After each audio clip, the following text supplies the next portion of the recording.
ಜಾತಿ ಗಣತಿ ವಿರುದ್ಧ ಒಕ್ಕಲಿಗ ಲಿಂಗಾಯತ ಸಮರ ಮುಂದುವರೆದಿದೆ. ಶಾಮನೂರು ಶಿವಶಂಕರಪ್ಪ ನಿವಾಸದಲ್ಲಿ ಮಹತ್ವದ ಸಭೆಯನ್ನ ಮಾಡಿದ್ದಾರೆ. ಜಾತಿ ಗಣತಿ ದಂಗಲ್ ಮತ್ತೆ ಮುಂದುವರೆದಿದೆ. ಶಾಮನೂರು ಶಿವಶಂಕರಪ್ಪ ನಿವಾಸದಲ್ಲಿ ಇವತ್ತು ಮಹತ್ವದ ಸಭೆ ನಡೆಯಿತು. ಬೆಂಗಳೂರಿನ ಸದಾಶಿವ ನಗರದಲ್ಲಿರುವಂತಹ ಶಾಮನೂರು ನಿವಾಸ ಅಲ್ಲಿ ಸಭೆ ನಡೆಯಿತು. ಜಂಟಿ ಹೋರಾಟ ರೂಪಿಸುವ ಬಗ್ಗೆ ಸಭೆಯಲ್ಲಿ ಚರ್ಚೆಯನ್ನ ಮಾಡಿದ್ದಾರೆ. ಸಚಿವರಾದ ಎಸ್ ಮಲ್ಲಿಕಾರ್ಜುನ್, ಈಶ್ವರ್ ಖಂಡ್ರೆ, ಶಂಕರ್ ಬಿದರಿ ಸೇರಿದಂತೆ ಹಲವರು ಕೂಡ ಸಭೆಯಲ್ಲಿ ಭಾಗಿಯಾಗಿದ್ದರು. ಜಾತಿ ಗಣತಿ ವಿಚಾರಕ್ಕೆ ಸಂಬಂಧಪಟ್ಟಂತೆ ಒಕ್ಕಲಿಗ ಲಿಂಗಾಯತ ಸಮರ ಈಗ ಮುಂದುವರೆದಿರೋದು. ಇವತ್ತು ಶಾಮನೂರು ನಿವಾಸದಲ್ಲಿ ಸದಾಶಿವ ನಗರದಲ್ಲಿದೆ.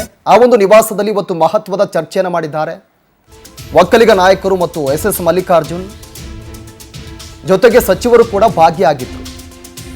ಬೆಂಗಳೂರಿನ ಸದಾಶಿವ ನಗರದ ನಿವಾಸದಲ್ಲಿ ಶಾಮನೂರು ನಿವಾಸ ಇದೆ. ಅಲ್ಲಿ ಈ ಒಂದು ಮಹತ್ವದ ಚರ್ಚೆಯನ್ನು ಮಾಡಿದ್ದಾರೆ. ಆ ಚರ್ಚೆ ವೇಳೆ ತೆಗೆದಂಥ ಫೋಟೋ ಇದೆ. ಒಂದ್ ಕಡೆ ಜಾತಿ ಗಣತಿ ದಂಗಲ್ ಜೋರಾಗಿ ನಡೀತಾ ಇದೆ. ಹಲವು ವಿಚಾರಗಳ ಬಗ್ಗೆ ಚರ್ಚೆ ಆಯಿತು ಕ್ಯಾಬಿನೆಟ್ನಲ್ಲಿ. ನಂತರ ಅದನ್ನು ಮುಂದೂಡಿತು.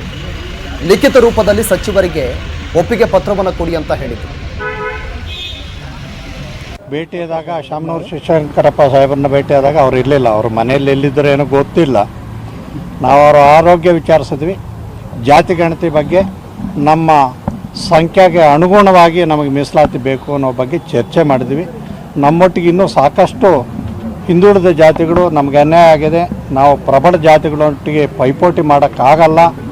ನಮಗೆ ಪ್ರತ್ಯೇಕವಾದಂಥ ಇದು ಬೇಕು. ಬೇಕಾದರೆ ನೀವು ಇದುವರೆಗೂ ಆಯ್ಕೆ ಆಗಿರ್ತಕ್ಕಂಥ ಉದ್ಯೋಗಗಳಲ್ಲಿ ಮತ್ತೊಂದರಲ್ಲಿ ನೋಡಿ ಅಂತ ನಮಗೆಲ್ಲ ಹೇಳ್ತಾ ಇದ್ದಾರೆ. ಹಾಗಾಗಿ ನಾವು ಅದನ್ನು ತೀರ್ಮಾನಕ್ಕೆ ಯಾವುದೂ ಇಲ್ಲ. ಕೇವಲ ಸಾಹೇಬ್ರ ಜೊತೆ ಅನೌಪಚಾರಿಕವಾಗಿ ಚರ್ಚೆ ಮಾಡ್ಕೊಂಡು ಬಂದಿದ್ದೀವಿ. ಭೇಟಿಯಾದಾಗ ಶಾಮನೂರು ಶಿವಶಂಕರಪ್ಪ ಸಾಹೇಬ್ರನ್ನ